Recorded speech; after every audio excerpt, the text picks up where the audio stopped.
দর্শক, চরম নাটকীয়ভাবে শেষ ওভারে লখনৌকে কাঁদিয়ে দারুণ দাপটে অবিশ্বাস্য রেকর্ড করে নতুন ইতিহাস করে ম্যাচ জিতল দিল্লি।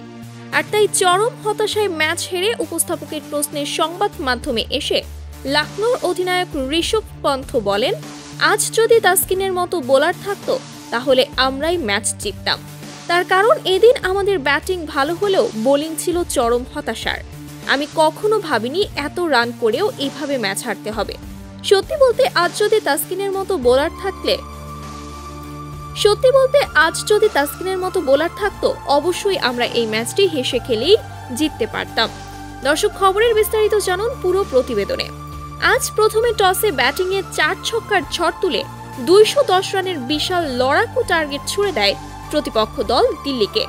জবাবে দিল্লি শুরুতেই কয়েকটি গুরুত্বপূর্ণ উইকেট হারিয়ে মহা বিপদে পড়েন। এরপর দলের বাকি ব্যাটাররা দেখে শুনে লড়াই চালিয়ে যান, আর তাতেই জয়ের পথটা খুলে যায় দিল্লি। শেষ মুহূর্তে শ্বাসরুদ্ধকরভাবে দিল্লিকে জেতান আশুতোষ ভিপরাজ।